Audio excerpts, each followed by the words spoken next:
বাবার হাত ধরে আজ আর স্কুলে যাওয়ার কোনো তাড়া নেই। বন্ধুদের সাথে খেলা, টিফিন ভাগ কিংবা খুনসুটির গল্প সাঙ্গ করে জীবন থেকে ছুটি নিয়েছে তৃতীয় শ্রেণীর ছোট্ট আনিকা। বাপ্পিসহ আরও অনেক শিক্ষার্থী। মাইলস্টোন স্কুলে বিমান বিধ্বস্তে প্রিয় সন্তানের করুণ পরিণতিতে যেন বাকরুদ্ধ অভিভাবকরা। এখন কেবলই আদরের সন্তানদের স্মৃতি খুঁজে ফিরছেন তারা। ছোট্ট আনিকার কি এমন ছবি হয়ে যাওয়ার কথা ছিল?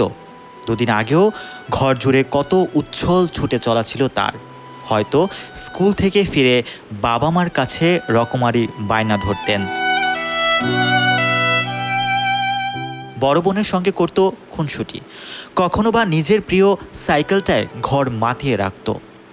কিন্তু এসব করার মানুষটি স্কুল ছুটির আগেই ছুটি নিয়েছে জীবন থেকে। মাত্র 10 বছরেই থমকে গেল জীবনের চাকা। প্রিয় সন্তান, বুকের ধনকে হারিয়ে নির্বাক বাবা। মেয়ের হাত ধরে স্কুলে পৌঁছে দেওয়ার তাড়া নেই আর। চোখের সামনে ভাসছে মেয়ের কত শত স্মৃতি। অনেক আদরের। 2 দিন আগে নতুন জামা কিনে আছে, এই জামা এখন কে পরবে বলেন? আনিকার বাবা বলেন, আনিকার শরীর বেশি পুড়েনি, কিন্তু ধোঁয়ায় শরীর কালো হয়ে গিয়েছে। ধোঁয়া আর তাপের কারণে আনিকার মৃত্যু হয়েছে। 2 দিন আগে নতুন জামা কিনে নিয়ে এসেছিলেন, এখন এ জামা পরার মানুষ নেই।